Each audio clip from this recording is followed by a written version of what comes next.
Mm. It's so beautiful to me that the Buddha's teachings aren't just a philosophy, but actually came from his direct and personal experience.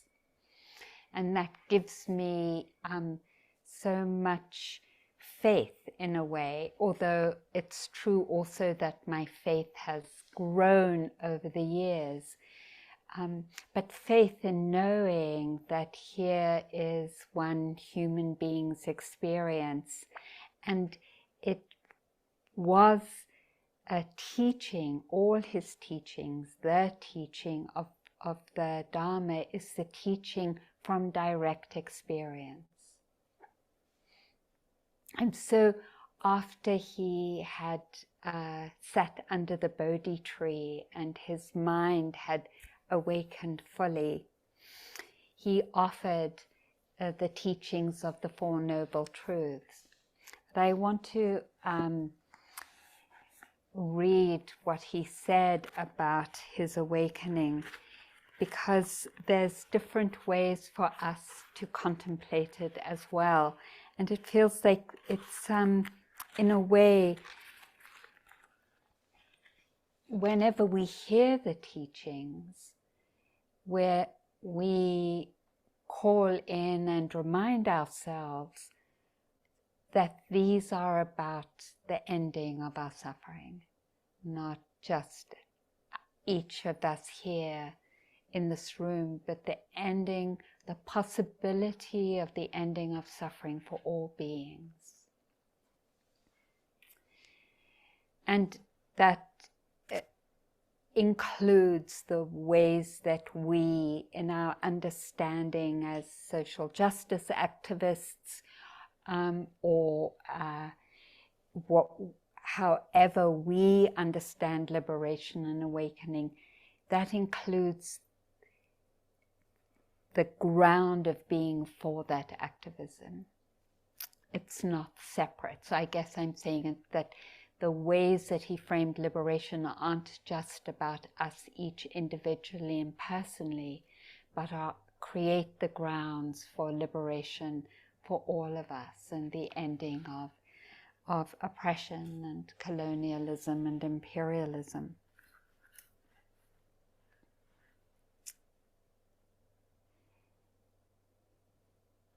And so when I think of that, I feel so moved that we each carry this possibility inside of us, and that's why, in a way, we're here, whether it's been named for us or has yet to be named and languaged in our own language and in our own being and in our own body, that there is this possibility. So this is what the Buddha said in the Samyutta Nikaya, the Samyutta Nikaya. Freedom is the unfashioned. And I know he wasn't thinking about the fashion industry, but which also has beautiful design and fabric, and there's something also beautiful about it, but also that fashion of what is the fashion. You know, that construction that takes or can take us away from what is my expression, not just what is fashionable, but what is my true expression. So he said it's the end of it is the end, the affluentless, the true, the beyond, the subtle, the very hard to see, the ageless permanence, the undecaying, featuresless, non-differentiation peace, the deathless, the exquisite, bliss, solace, the exhaustion of craving and clinging, the wonderful, the marvelous, the secure, security, nirvana, the unafflicted, the passionless as in being caught in desires, the pure release, the non-attachment to anything, the island, the shelter, the harbor, the refuge, the ultimate.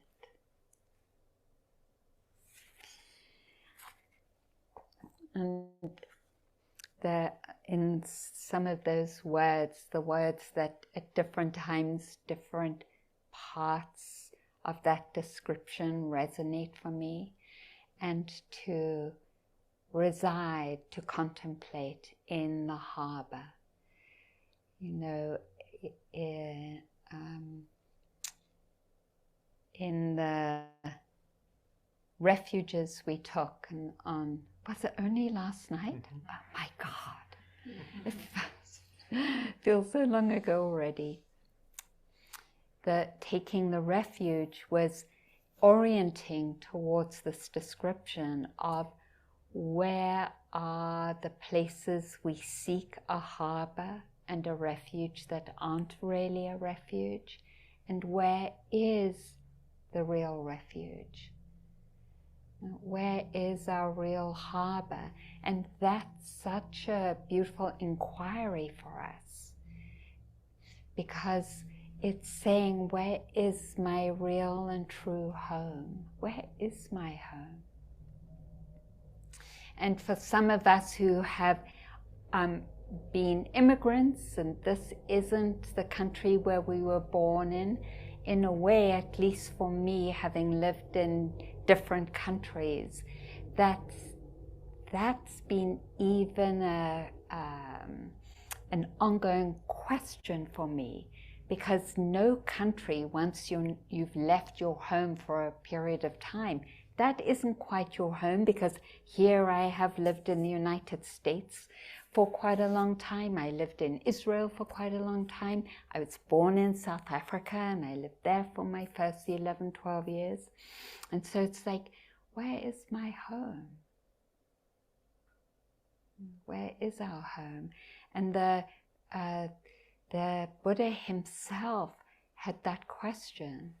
And so in his many years of practice, searching for that answer, in his awakening, he then spoke about the Four Noble Truths. And the first Noble Truth was naming the places where we feel in distress, not at ease, where we, in a fundamental way, feel stressed out, rootless, inadequate, insufficient, not whole, separate from, as though our life was expressed in a subject-object relationship. Here's me and there's all of you, or here's me and there's supper, or here's me, and so like that.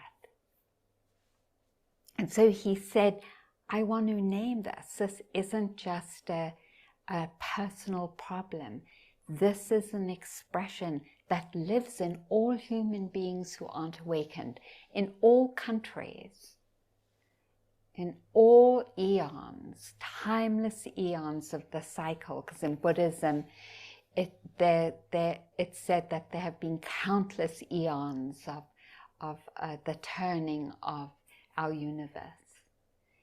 That this is the reality that human beings experience. And he called it in the Pali language dukkha, this dis-ease, this intrinsic stress. And then he said that was the first noble truth. And then the second noble truth, he said, and there's a cause of it. It's not just happenstance. There is a cause, and the cause is clinging, attachment, ownership, control, identification, that obsessive wanting, desiring, needing, having to have, and its opposite, pushing away, hating, fear, aversion, anger, irritation, and the underlying cause of those two, an confusion about what is true and what isn't, an incapacity to discern what reality is, where our strength is, where our capacity for freedom is, and where our dukkha is. That's the root cause, and it's called ignorance. So he named that cause, the expression in those energies, and so I want to give an example of just a very classic example of what ignorance does, because that mind state cannot discern the truth, then all perceptions and opinions that are associated with this mind state are untrue. And so there's just this very classic experience I had, because and maybe you too have had it many times, where I was walking down the road in a gunkwit, which is on the East Coast in Maine, and it's kind of like a gay vacation place. It's got a gorgeous beach. It's somewhat also an artist community like Provincetown. And my wife at the time and I were walking back from the beach, and we just had, it was like perfect ocean, great surfing, and we had our boogie boards on our shoulders, holding hands, and this guy comes up to us, spits on us, and says, "Fucking dykes, go home, get out of my town." And it was so amazing, because in that moment, I was so like in my body from the ocean and the day at the beach, and I was on vacation. I just got, this is ignorance and the hatred that comes from it. It had nothing to do with the reality of who I was and who my honey was. Nothing. And the same when I've experienced violence directed towards me by the police. So I've told the story as well. I grew up in South Africa, and my parents were very active against apartheid. And there was this mass arrest in 1960 where all activists were, they passed a law called the Emergency Act, which was like the Patriots Act, where they could arrest anyone without trial. So around 3 a.m., there's this knock on the door, and I, because have always been a terrible sleeper, I hear it, I wake up, I go and answer the door. There are these like two big Afrikaner policemen, and they say, "Is Mrs. Berman here?" And so I run to the bedroom. My dad was already in jail by this time. And I call my mom, and she comes, and they say, "Mrs. Berman, you're under arrest, Emergency Act, blah, blah, blah." And so she says, she's in her nightdress, "Would you allow me to get changed?" No. And I was there. And so they insisted on following her. I follow her as well, because I'm really scared, into the bedroom. And they watch her as she changes. That ignorance, where they could not discern her and our humanity. There was no way she could have escaped. They could have stood outside the door. There was no door from her bedroom outside.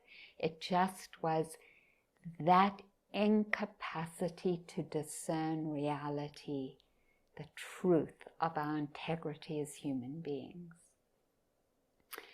Now, I also have that inside of me.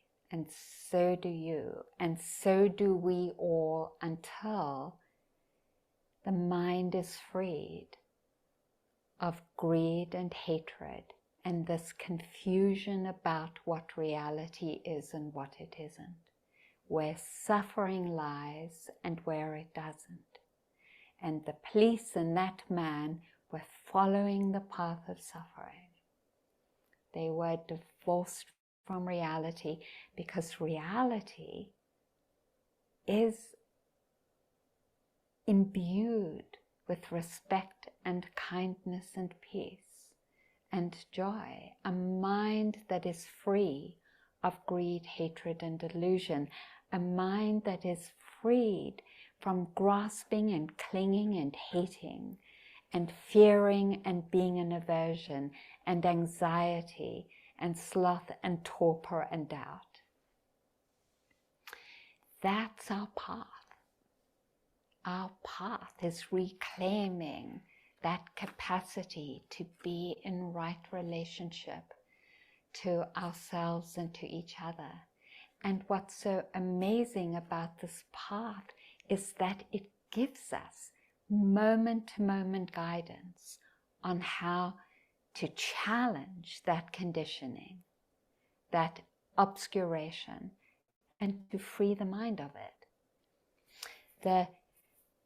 The path is called the Eightfold Path, and I want to take the path that the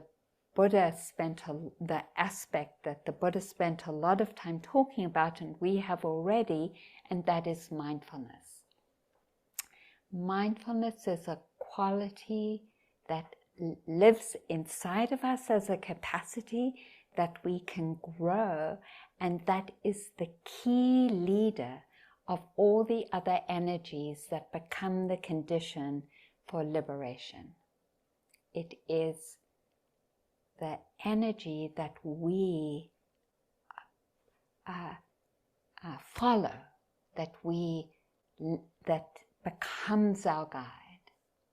And that's what we're practicing for these 3 weeks. And when we name it like this, like, oh, wow, we're all here, all of us here are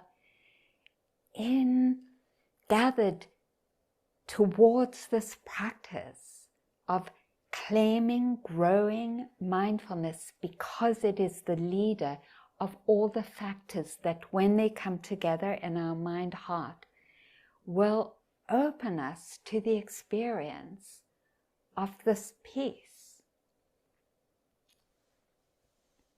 and of the truth of ourselves as we really are. So in that way, we could say how special it is to come together as a Sangha and to devote ourselves to this cultivation of this quality of mind. Okay. So that Ian spoke beautifully this morning about the first area that that the Buddha invited us to be mindful of, the body. And there's some other areas too, 3 other areas or parts of our lives. And we'll talk about those. We'll talk about those in the morning instructions. But today I want to talk about the different aspects of mindfulness. And the first one being that it is just simply knowing experience as it is. Just knowing experience as it is without any interpretation around the experience. Because when that guy in a gunkwit saw us, he didn't just see 2 women loving themselves. He saw his own fears, right? He wasn't just seeing us as we really were. So the first definition is beginning to train ourselves to know the breath as it is. So the Buddha says, know the breath if it's long as long. Not oh my God, what, my breath is so long, I can't really relax, or my breath is so short, or my breath is so contracted, what's wrong with me? You know, oh, I just forgot again, and now I can't be mindful, and I don't know if I can do this. So we all have those interpretations, and mindfulness, this knowing, knows the interpretation as interpretation. And then can you see how that begins to free us? Because it has this quality of being able to know and discern whatever our experience is as experience. So when I'm scared, it knows, mindfulness knows, oh, this is fear. Just that, this is fear. No, and if I go to, oh my God, here I am, I'm scared again, and I was scared yesterday, and I was scared the day before, and oh my God, what is going on with my mind? Then it knows that. Oh, more interpretation. Can you see how grounding that is? And actually how freeing? Because in the knowing, we discern reality as it is. So, so it's said in the Abhidharma that this knowing isn't like when we're driving a car, and we're driving a car and we see a traffic light and there's someone in the car. We see the traffic light is red, so we stop, but we're also chatting about something. Maybe there's even music playing. So it's not that very basic recognition of attention. It actually is a deeper knowing. It's a more embodied knowing. So it said mindfulness is not superficial. It's not that superficial knowing like a boomerang that goes and comes back quickly. But it's, or the example in the Abhidharma is, it's not a cork floating on the top of an ocean with winds pushing the cork this way and that. It's actually like a pebble dropping into the lake and dropping to the depths of the lake so that it can discern the whole expanse of water and of the surface, of the waves and everything else. So it's this deep knowing. And then it's also described as presence, which we know. And I wanted to read this poem that I just did this in the retreat at Spirit Rock, and I love to do it. I want to read this poem as a description of presence, the kind of presence that mindfulness is. And this is from Joy Harjo and her book, her kind of book biography called Poet Warrior. And I'm not going to read the whole poem because it's a little long, but just sections of it. It's called Washing My Mother's Body. I step in to make my ritual, to do what should have been done, what needs to be fixed, so that my spirit can move on, so that the children and grandchildren are not caught in a knot of regret they do not understand. I find the white enamel pan she used to bathe us when we were babies. I turn the faucet on and hold my hand under the water until it is warm, the temperature one uses to wash an infant. I find a clean washcloth in a stack of washcloths. She had nothing in her childhood. She made sure she had plenty of everything when she grew up and made her own life. Her closets were full of pretty dresses.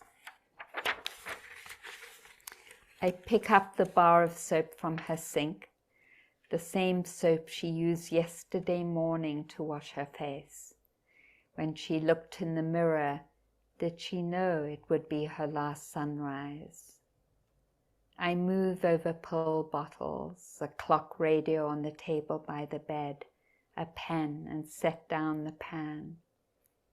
I straighten the blanket over her to keep her warm for dignity, and I start with her face. Her face is unlined even 2 months before her 80th birthday. As I wash my mother's face, I tell her how beautiful she is, how brave, how her beauty and bravery live on in her grandchildren. Her face is relaxed, peaceful. Her earth memory body has not left yet. I lift up each arm to wash. Her hands still wear her favorite rings. She loved her body and decorated it with shiny jewelry, with creams and makeup. I am tender over that burn scar on her arm from where she cooked at the place with the cruel boss who insisted she reach her hand into the Frio later to clean it. I wash her neck and lift the blankets to move down to her heart. I thank her body for carrying us through the tough story, through the violence of my father and her second husband. The story is all there in her body as I wash her to prepare her to be let down into the earth and return all stories to the earth. I uncover my mother's legs.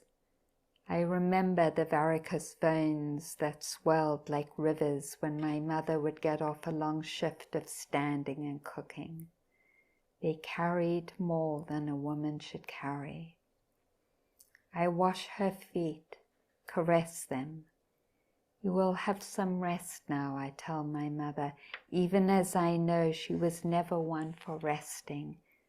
I cover her.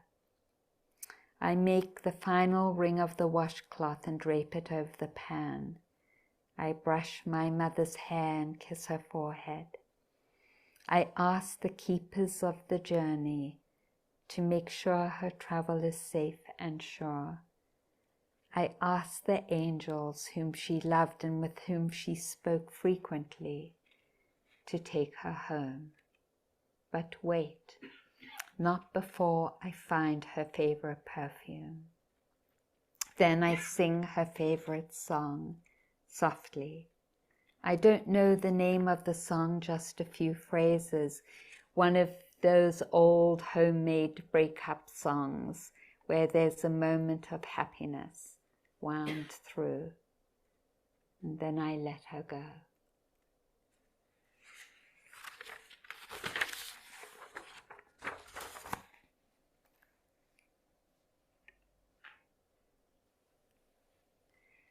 Mindfulness is that caring, that intimacy, that touching in the present moment. The connection. The way in that connection we hold the experience with care. The way when we connect with whatever it is in our body, it's touching with our presence, holding and contextualizing it, not just in a way, this breath, it is this breath, but this breath in this body, with these stories, in this life, with my varicose veins, held in all the songs I've seen and all the violence I've seen in your songs, in your youthful or not so youthful bodies, your varicose veins or not. when we bring this kind of mindfulness, we're touching that moment clearly, this in-breath, but in this comprehension and context of this whole life, with this caring, even with our angels or ancestors holding us in the moment as well. Yeah.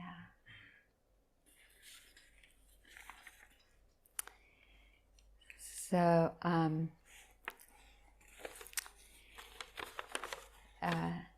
then the Buddha gives an example of mindfulness as this mindfulness without interpretation. I should have said this after my story of a gunkwit. So, but never mind, we can weave in the textures and of mindfulness.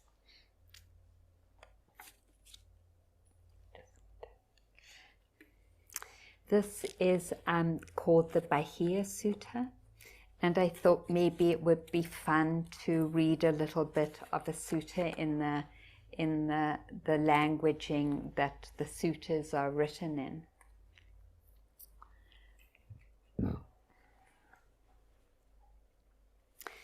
So this is a sutta about the knowing of our experience, just in that intimacy, directly as it is. And this is how the Buddha, I'll give you the whole story.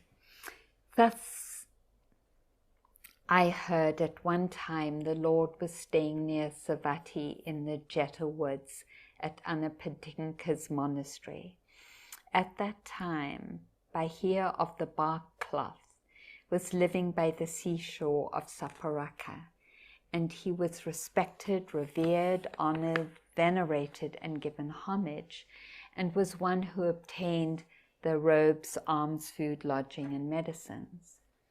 Now, while he was in seclusion, this reflection arose in his mind: am I one of those in the world who are arahants, which means totally free of all greed, hatred, and delusion, fully enlightened?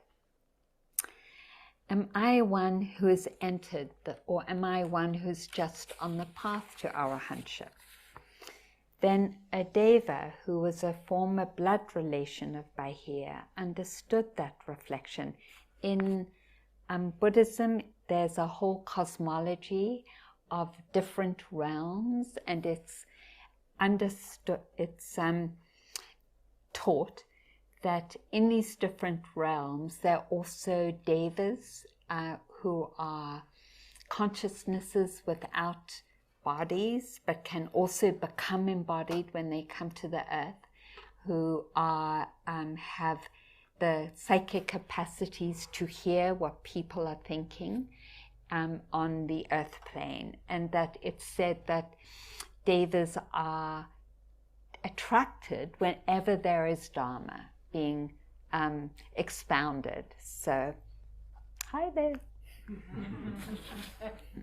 So a deva heard Bahia of the buckcloth and understood his reflection. Being compassionate and wishing to benefit him, he approached Bahia and said, "You, Bahia, are neither an arahant nor have you even entered the path to arahantship. You do not follow the practice whereby you could be an arahant and enter the path to arahantship. Then in the world, including the devas who are there is Bahia in a far country, a town called Savatthi, a lord who is an arahant, the fully enlightened one. That lord, Bahia, is an arahant, and he teaches Dharma for the realization of arahantship." Then Bahia was profoundly stirred by the words of this deva and departed, stopping one night and reaching Savatthi. And so Bahir hears where the Buddha is and leaves and sees the Lord walking for alms food in Savatthi. The Lord is, this is the Buddha, pleasing, lovely to see. Can you hear?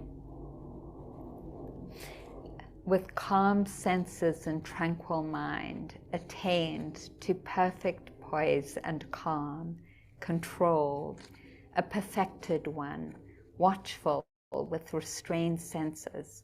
On seeing the Lord, he approached, fell down with his head at the Lord's feet and said, "Teach me Dharma, Lord, teach me Dharma, so that it will be for my good and happiness for a long time." Upon being spoken to thus, the Lord said to Bahir, "It is an unsuitable time, Bahir. We have just entered among these houses for alms food." Sorry about that. A second time, Bahir said to the Lord, "It is difficult to know for certain, revered Lord, how long the Lord will live, or how long I will live. Please teach me the Dharma." A second time, the Lord said, "Bahir, this is an unsuitable time. We've just entered the village for food." That's for alms food is when the ordained community goes into the village and receives food. A third time, Bahir says to the Lord, "It is difficult to know for certain when I'm going to die and when you're going to die. Lord, please teach me the Dharma." So the Buddha says, "Herein, Bahir, you should train yourself thus. In the seen will merely be what is seen. In the heard will merely be what is heard. In the sensed will merely be what is sensed. In the cognized will merely be what is cognized. In this way you should train yourself, Bahir. When, Bahir, for you, in the seen is merely what is seen, in the cognized is merely what is cognized, then, Bahir, you will not be with that. You will, you will not be with that, as in identified with it. When, Bahir, you are not with that or identified with that, Bahir, you will not be caught in it, entangled in it. When, Bahir, you're not caught in it or entangled in it, you will neither be caught or bound by it, and so you will end your suffering. Now, through this brief Dharma teaching of the Lord, the mind of Bahir of the bark cloth was immediately freed from all taints. He was without grasping, and thus the Lord went on his way. So there's this sort of classic, so the classic teaching is in the sound is only the sound.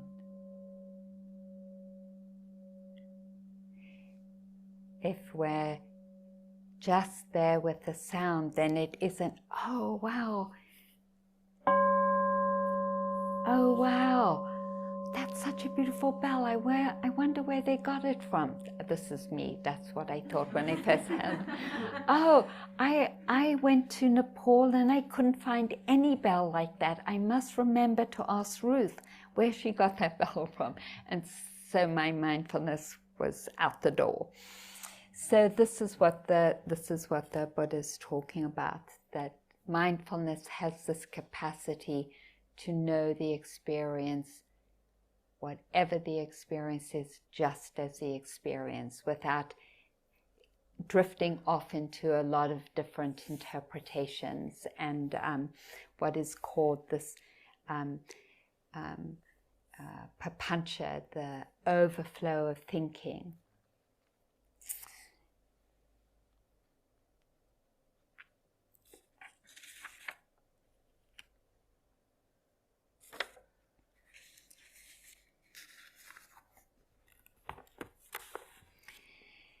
And then there's this mindfulness is considered also has the quality of protecting us from harm and danger.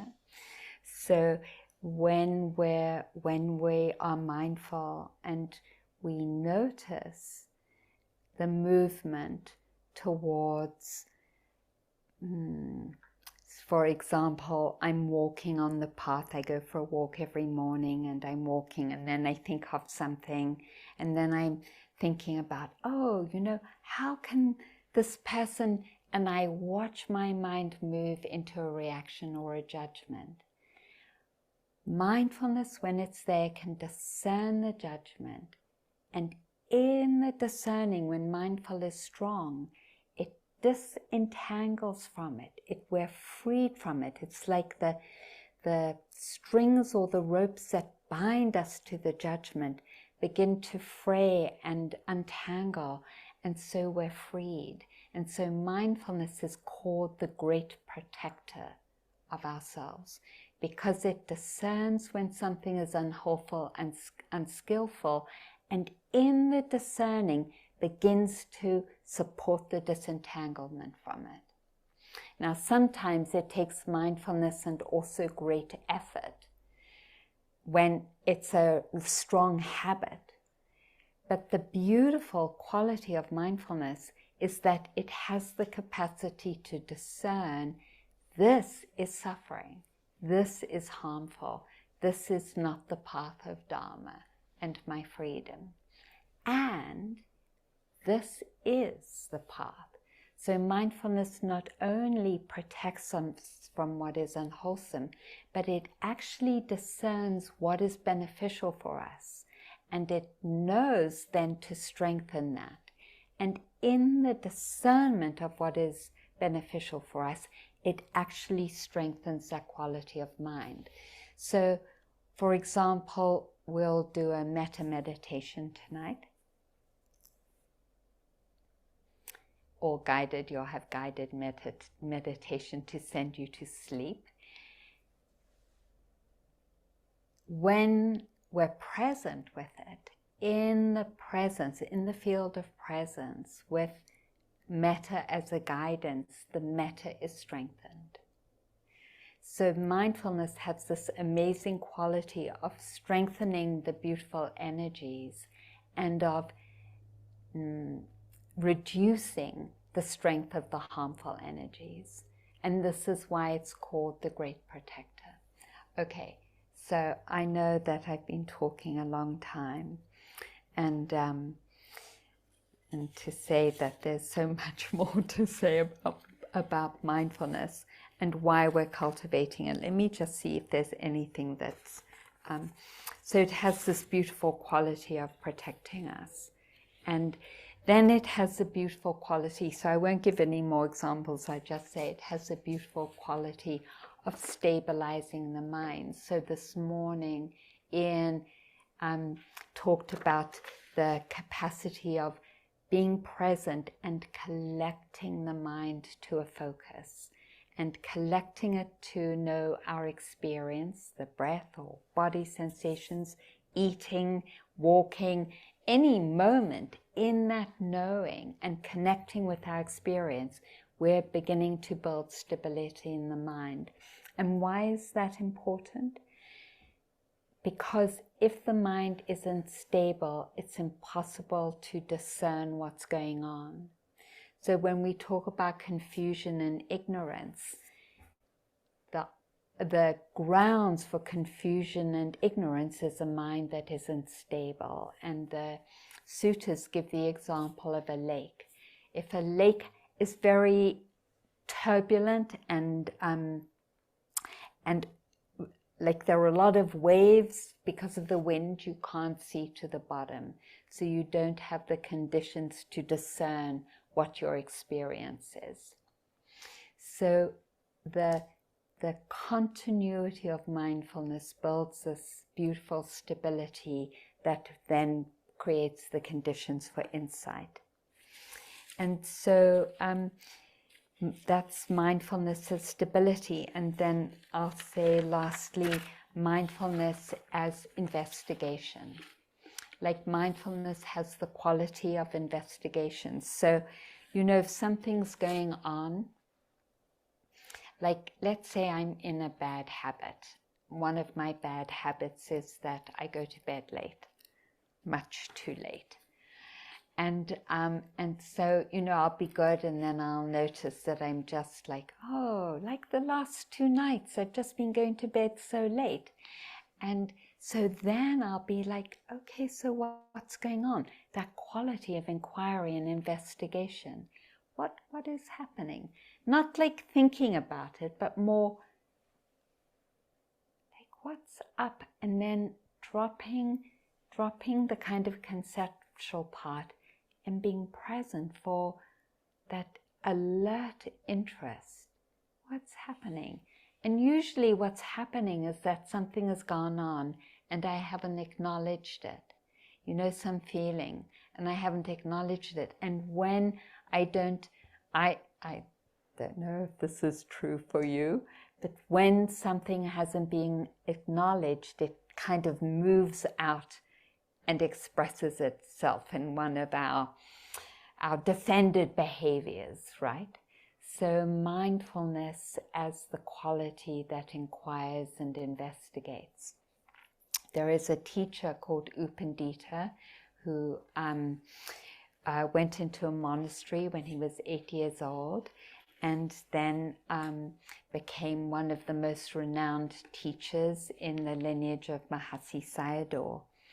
And he defines mindfulness as confronting the experience, confronting the object, immersing the object and penetrating it. And he says that's the definition of mindfulness. So turning towards the experience, directly confronting it, as though we were walking along a road and we see someone that we think, oh, is that Jennifer?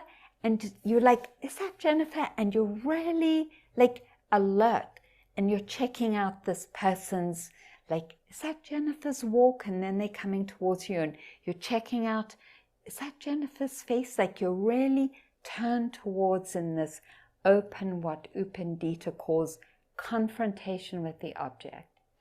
And then you're like, in that confrontation, your awareness is immersing, just noticing everything about this object, this Jennifer in this case, or breath, or pain, or anything, or flavor, or sound.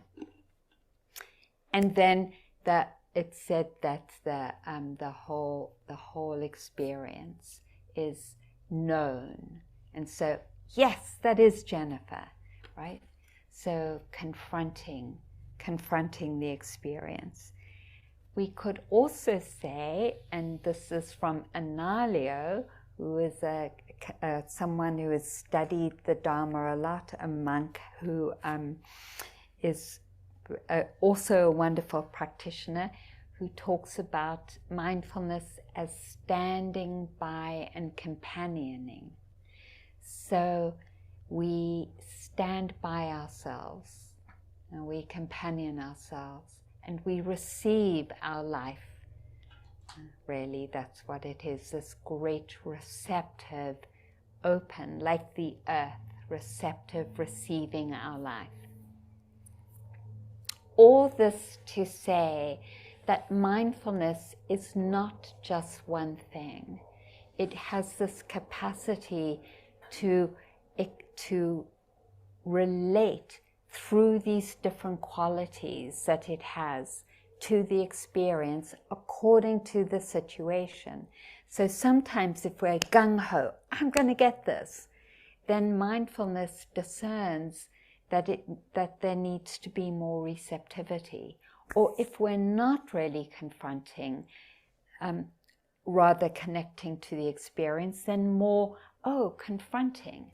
If we're like bored, if we're like, what's going on, then bringing this caring, as Joy Harjo speaks about. So mindfulness in all these different ways, that is one of the conditions for the freedom from greed, hatred, and confusion and ignorance. Let's just sit for a moment together.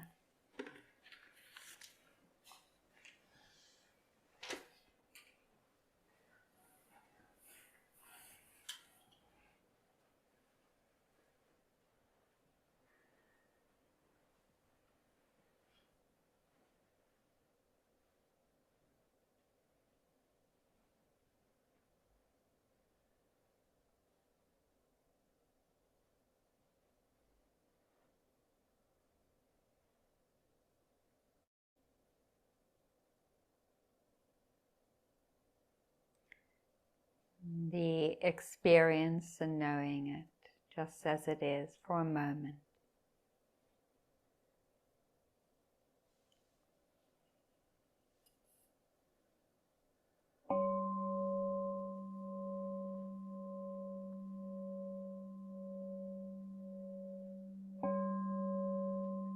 Sound and the knowing of it.